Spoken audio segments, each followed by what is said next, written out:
मैं देखिए ये सर्किल का आपका थ्योरम आ जाए तो सबसे थ्योरम वन आपको बता रहे हैं।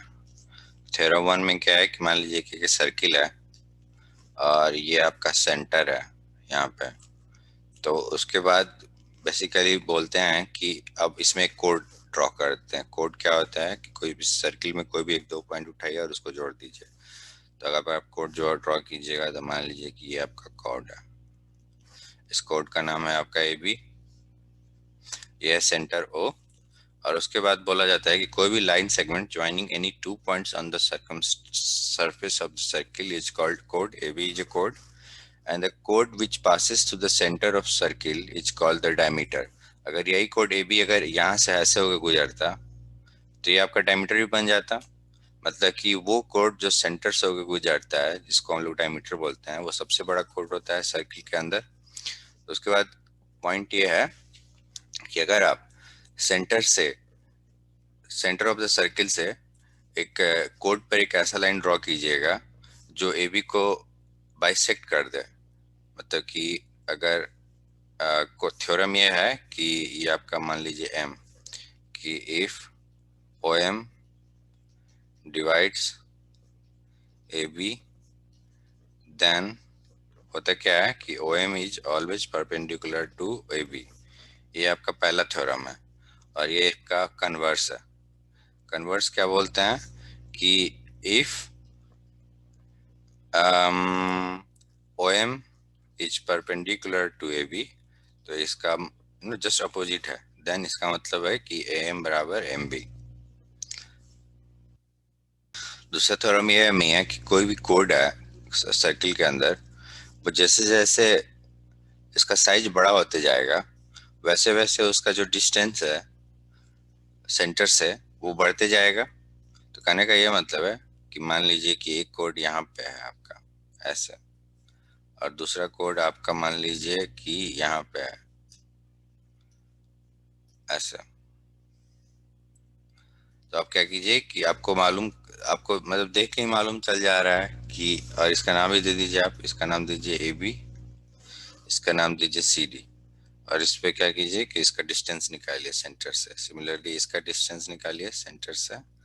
तो आप देखिएगा सिंस ए बी बड़ा है तो इसका मान लीजिए डिस्टेंस है एक्स और इसका डिस्टेंस है वाई। तो सिंस ए बी का जो साइज है वो बड़ा है आपका सी डी से, इससे ये भी मालूम चलता है कि एक्स मतलब अगर बड़ा है तो इसका मतलब है कि सेंटर के ज्यादा नजदीक होगा और छोटा है तो सेंटर से ज्यादा दूर होगा। मतलब कि एक्स का जो साइज है वो वाई से छोटा है। थ्योरम तीन है यहाँ कि मान लीजिए कि बस आपका एक सर्किल है और इस सर्किल में आप दो कोड ड्रॉ किए हैं। पहला कोड आपका ये है और दूसरा कोड आपका मान लीजिए कि ये है ऐसा। और ये मान लीजिए कि आपका सेंटर है और सेंटर तो और इसका नाम मान लीजिए ए बी है और ये सी डी है। और अगर आपका गिवन हो कि ए बी बराबर सी डी इसका मतलब है कि दोनों कोड सेंटर से इक्वल डिस्टेंस में है। मतलब कि ये 90 डिग्री मारिए, ये भी 90 डिग्री मारिए और ये ओ है, इसको मान लीजिए एम, इसको मान लीजिए एम। इसका मतलब होता है देन ओ एम बराबर ओ एन। कहने का मतलब है कि अगर दो कॉर्ड का लेंथ सेम रहेगा तो वो दोनों सेंटर से सेम डिस्टेंस में ही होगा। लोग में आर कब पढ़ेंगे तो आर क्या होता है। मान लीजिए सर्किल है, इस सर्किल पे हम एक पॉइंट ड्रॉ किया आपका ऐसे करके लीजिए। ये है आपका ए, ये आपका बी, ये आपका पी और लास्ट में एक आपका ले लीजिए ये है क्यू। तो इस केस में अब आप क्या कीजिए और ये सर्किल है मान लीजिए ओ सेंटर है तो इसको ड्रॉ कीजिए ऐसे लाइन ए और बी को मिलाइए। तो बेसिकली जो आर्क होता है वो सर्किल को एक दो भाग में बांट देता है। तो इस केस में देखिए ये ए पी बी और एक क्यू बी सर्किल को डिवाइड कर दिया। तो यहाँ दो आर्क है आपका, एक आर्क है आपका ए पी बी और दूसरा आर्क है आपका ए क्यू बी। और इसमें से जो आर्क आपका सबसे ज्यादा डिस्टेंस कवर करेगा मतलब अगर आपका रेडियस का परिधि सरकमफेरेंस का फार्मूला क्या होता है आपका 2 पाई आर।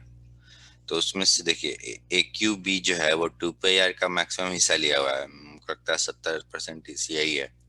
तो इसको बोलते हैं एपी ए क्यू बी को मेजर आर्क, और इसको बोलते हैं माइनर आर्क। और मेजर आर्क का मतलब हो गया कि ये जो सर्कमफेरेंस है ए क्यू बी का, which is greater than half of circumference of circle, मतलब इसका जो लेंथ होगा वो आपका greater than equal to pi r होगा। सॉरी, इक्वल टू का हटा दीजिए, ये आपका पाई आर होगा और ये आपका पाई आर से छोटा होगा, माइनर आर्क।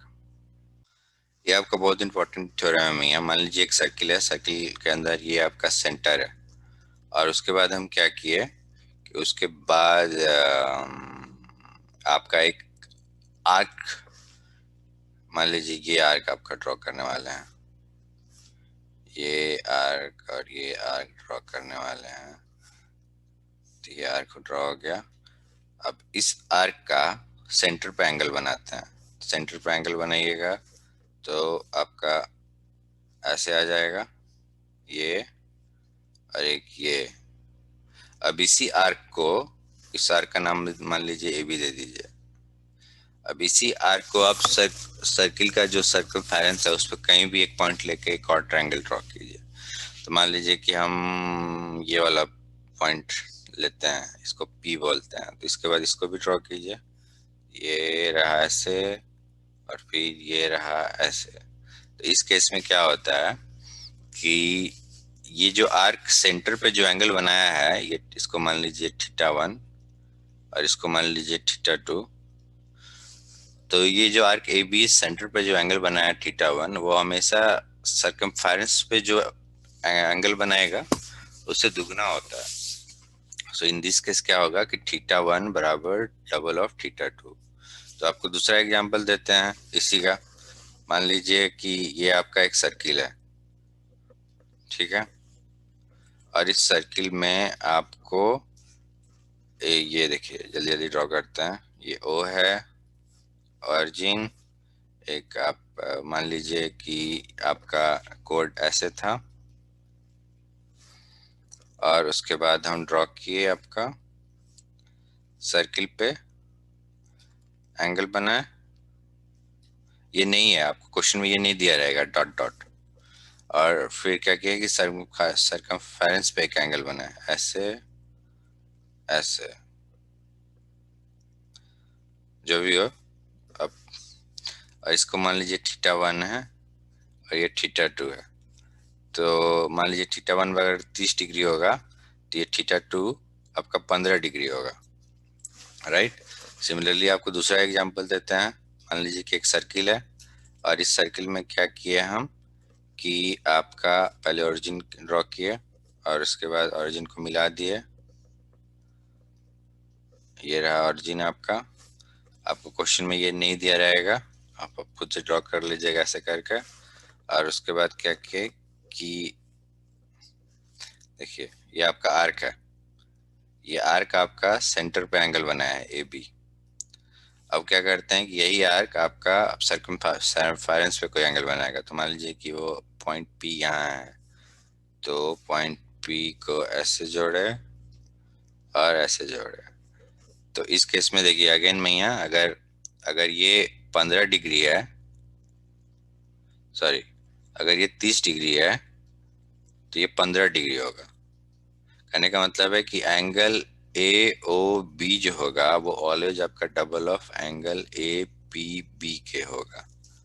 Got it. और ये आपका लास्ट एग्जांपल है। मान लीजिए एक सर्किल ड्रॉ किए ऐसे, ये आपका सेंटर है, और उसके बाद क्या किए कि आप कोई दो पॉइंट ले लीजिए आर्क ड्रॉ करने के लिए। तो एक आर्क ड्रॉ करने के लिए आप यहाँ पे पॉइंट लें, आर्क का पॉइंट ड्रॉ कर रहे हैं ए, और ये रहा बी।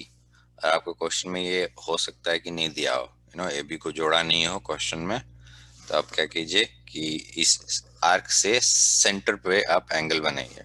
सेंटर पे एंगल बनाइएगा तो क्या होगा कि ये एंगल बनेगा, और मतलब ये एंगल बन जाएगा। तो इसको मान लीजिए आप θ1।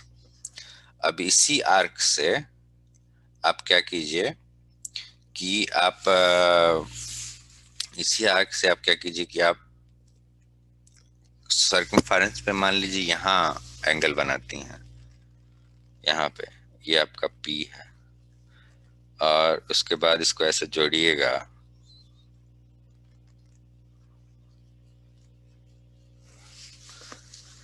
तो ये आपका थीटा 2 बन जाएगा। मैं ध्यान दीजिए कि क्वेश्चन के हिसाब से थीटा, ये जो एंगल बन रहा है थीटा 1, मतलब ए बी के कारण जो एंगल बनेगा वो थीटा 2 से ज्यादा होना चाहिए, और देख के लगता नहीं है कि ये ज्यादा होगा। तो बेसिकली थीटा 1 यहाँ है आपका, राइट, ये है आपका थीटा 1, ये थीटा 1 नहीं है। तो इस केस में आपको क्या हो जाएगा, अगेन थीटा 1 बराबर डबल ऑफ थीटा 2। अब मैं सिमिलैरिटी का थोड़ा सा कॉन्सेप्ट पूछ रहा है। मान लीजिए कि ये सर्किल है आपका, ठीक है, और ये आपका एक आर्क है, मान लीजिए कि ए बी, और एक दूसरा आर्क है आप, सॉरी, और ये आपका सेंटर है। तो इस केस में ये आपका नेक्स्ट थ्योरम है, तो इसमें कोड है ए बी, इस कोड ए बी से ही सरकमफेरेंस पे दो आपका पॉइंट खोजते हैं आर्क बनाने के लिए। तो मान लीजिए कि ये आपका पॉइंट P1 है, ये वाला, ये आपका पॉइंट P1 है, और यहाँ से हम आर्क बना रहे हैं। ए बी आपका बेसिकली देखिए, ए बी आपका क्या है, ए बी आपका कोड है जो आपको फोटो में नहीं दिया हुआ है। तो अब हम क्या किए कि ये बना है ऐसे, और एक ऐसे बना है, और इसी कोड से हम एक दूसरा आप बना रहे हैं आपका। तो ये मान लीजिए कि आपका P2 है यहाँ पे। तो इस केस में क्या किए, ये बना है और ये बना है, तो आपका देखिए बन गया। और उसके बाद ये आपका सेंटर था, पूरा फोटो ड्रॉ कर रहे हैं आपका हम, तो पूरा फोटो ड्रॉ कर रहे हैं, तो ये आपका सेंटर है। तो देखिए ये सेंटर है। तो मैं मान लीजिए मैं यहाँ की लेट P1 जो एंगल है वो आपका थीटा 1 है, ये थीटा 1 है, और एंगल P2 बराबर थीटा 2 है, मतलब कि ये आपका थीटा 2 है। तो अगर ये थीटा 1 होगा मैं यहाँ, तो इसका मतलब हो गया कि एंगल ए ओ बी वो आपका 2θ1 होगा, राइट। और अगर P2 थीटा 2 है, तो इसके कारण भी एंगल ए ओ बी बराबर 2θ2 होगा। तो इक्वेशन 1 और इक्वेशन 2, तो इक्वेशन 1 और 2 से आप आराम से बोल सकते हैं कि एंगल कि θ1 बराबर थीटा 2, बेसिकली 2θ1 बराबर 2θ2 बोल रही हैं, मतलब कि θ1 बराबर थीटा 2। तब कहने का मतलब है कि अगर एक सर्किल में एक आपका इस तरह से पॉलीगन इंस्क्राइब्ड हो, और एक ही कोड से दो ट्रायंगल खींच दिए हैं, तो करस्पॉन्डिंग जो एंगल होगा वो सेम होगा, मतलब कि ये θ1 बराबर ये θ2 होगा दोनों ट्रायंगल में, समझ गई। और सिमिलरली आपका ये वाला जो होगा, ये θ1 बराबर θ2 होगा, और सिमिलरली आपका ये θ3 बराबर θ4। में यहाँ आपका ये नेक्स्ट थ्योरम है कि opposite angles of a cyclic quadrilateral are supplementary, मतलब दोनों एंगल जोड़िएगा तो 180 डिग्री आता है। मतलब कि मान लीजिए कि एक सर्किल है, ये आपका सर्किल है। अब सर्किल में आप क्या कीजिए कि, और सर्किल में आप क्या कीजिए कि एक क्वाड्रिलेटरल ड्रॉ कर दीजिए। अगर आप ड्रॉ कीजिएगा क्वाड्रिलेटरल, तो आपका कुछ ऐसे आएगा। मान लीजिए कैसे ड्रॉ कर दिया,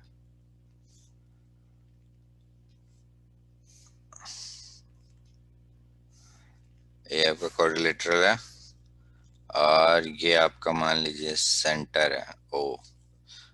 तो बेसिकली क्वाड्रिलेटरल का मान लीजिए इसको उठाते हैं, ये वाले साइड को, ए बी सी डी वाले साइड को उठाते हैं, तो आप देखिए एक इससे जोड़ दिए, हमें थोड़ा सा यहाँ गलती बता दिए थे, इसको काट देते हैं। तो मान लीजिए एक सर्किल है, सर्किल में क्या कीजिए कि आपको हम प्रूव कर रहे हैं कि the opposite angles of a cyclic quadrilaterals are supplementary. तो मान लीजिए एक सर्किल है, एक कोड उठाइए आप, इस कोड को आप जोड़ दीजिए, ये आपका ऐसे क्वाड्रिलेटरल ड्रॉ करने की कोशिश कर रहे हैं, तो दो साइड इधर रखेंगे और दो साइड उधर रखेंगे, आपका अपोजिट साइड ऑफ दी जो आर्क से मिलाने वाला एंगल है, ये हो गया। तो अब इसमें क्या बोल रहा है कि अगर ये मान लीजिए θ1 है और ये θ2 है और ये मान लीजिए कि θ3 है और ये θ4 है, तो बेसिकली बोल रहा है कि θ1 प्लस θ2 बराबर θ3 प्लस θ4 बराबर 180 डिग्री, आपको यही बोल रहा है और कुछ नहीं। और आप प्रूव कैसे कीजिएगा, तो मान लीजिए कि ये आपका एंगल अल्फा है, तो आप लिख सकते हैं कि θ1 बराबर हाफ बाई अल्फा 1, और उसी तरीके से आप मैं यहाँ लिख सकती हैं कि θ2 बराबर half of 180 degree, half of 360 degree minus alpha. कैसे, अगर ये अल्फा है तो ये एंगल आपका कितना हो जाएगा, 360 डिग्री माइनस अल्फा। तो इसका मतलब है कि θ1 प्लस θ2 कीजिएगा तो आपका कट कुट के क्या आ जाएगा, 180 डिग्री आ जाएगा। सिमिलरली आप θ3 और θ4 के निकालिएगा तो कट कुट के 180 डिग्री आ जाएगा। मतलब कहने का मतलब है कि opposites angles of a cyclic quadrilateral, cyclic quadrilateral मतलब क्या, साइकिल के अंदर ही, सर्किल के अंदर ही क्वाड्रिलेटरल पूरा घुसा हुआ है। तो उस केस में क्या होता है कि सप्लीमेंट्री एंगल जो होता है वो 180 डिग्री होता है। तो मैं अगर हम इसको रिवर्स में बोल दें कि अगर सप्लीमेंट्री एंगल का समेशन जो है वो अगर आपका 180 डिग्री होता है, मतलब opposite angle of quadrilateral which is in the circle is supplementary, then that would mean that quadrilateral जो आपका बना है वो साइक्लिक है, राइट। साइक्लिक मतलब क्या होता है, साइक्लिक मतलब होता है कि जो क्वाड्रिलेटरल बना है सर्किल के अंदर, इसका जो साइड है वो सर्किल को टच कर रहा है हर जगह, देखिए टच कर रहा है, टच कर रहा है, टच कर रहा है, टच कर रहा है। ये में आपका थ्योरम नंबर 9 है, इससे बोल रहा है कि exterior angle of a cyclic quadrilateral is equal to the interior opposite angle. तो मान लीजिए आप सीबीई को लेकर चल रही हैं, ठीक है, तो और यहाँ पे हाँ मैं तो देखिए पहला चीज हम लोग थ्योरम लास्ट थ्योरम में पढ़े थे ना कि साइक्लिक क्वाड्रिलेटरल का जो अपोजिट एंगल होता है वो आपका 180 डिग्री होता है। मतलब क्या आप बोल सकते हैं कि मान लीजिए ये θ1 है और ये θ2 है, तो आप बोल सकती हैं कि θ1 प्लस θ2 बराबर 180 डिग्री, फर्स्ट इक्वेशन। और उसके साथ में मैं आप बोल सकते हैं कि एंगल ए बी सी और एंगल सी बी ई, मान लीजिए कि इसको θ3 बोलते हैं, तो आप लिख सकते हैं कि θ2 प्लस θ3 बराबर अगेन 180 डिग्री होता है क्योंकि एक ही लाइन पे है।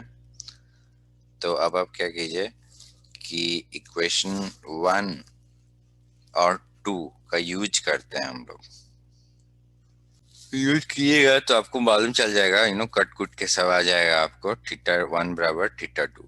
बेसिकली इक्वेशन 1 और 2 से आप क्या कीजिएगा, आप लिख सकते हैं θ1 प्लस θ2 बराबर θ2 प्लस θ3, θ2 कट गया, मतलब कि θ1 बराबर θ3, मतलब कि क्या हो गया, exterior angle of a cyclic quadrilateral equal to the interior opposite angle. मतलब आपको जो भी करना होगा ना तो क्या कीजिएगा कि जो एक्सटीरियर एंगल है उसका इंटीरियर एंगल पे जाइएगा और इंटीरियर एंगल के सामने जो वाला रहेगा उसके बराबर होगा। तो θ3 का अंदर वाला एंगल क्या हुआ, θ2, θ2 के सामने कौन है, θ1, तो θ1 और θ2 साइक्लिक क्वाड्रिलेटरल के लिए सेम रहेगा। तो मैं ये थ्योरम नंबर 9 का ही एग्जांपल है, इसमें देखिए अब पी ए बी का बात कर रहा है, मतलब पी ए बी मतलब कि ये वाला एंगल का बात कर रहा है, ये θ1 बोल रहा है कि तब और इस तो अब थीटा वन है तो इसका अंदर वाला एंगल जाएंगे आपका ये होगा, ये वाला। और इसके अपोजिट में कौन एंगल है, ये वाला। तो एंगल क्या हो गया, आप बोल सकते हैं कि angle P A B equal to angle B C D, मतलब कि ये भी आपका थीटा वन होगा। अगर ये थीटा वन है तो ये भी आपका थीटा वन होगा। सिमिलरली आप में यहाँ ये भी थीटा वन है। अब देखिए क्यूबीसी का बात कर रहा था, क्यूबीसी कहाँ है, क्यूबीसी मतलब कि आपको ये वाला एंगल का बात कर रहा है। तो इसका क्या कीजिए कि अंदर जाइए यहाँ पे, और इसके सामने वाला एंगल कौन है, डी। तो आप बोल सकते हैं कि एंगल क्यू बी सी बराबर एंगल ए डी सी, मतलब कि अगर ये थीटा टू है तो ये भी थीटा टू होगा।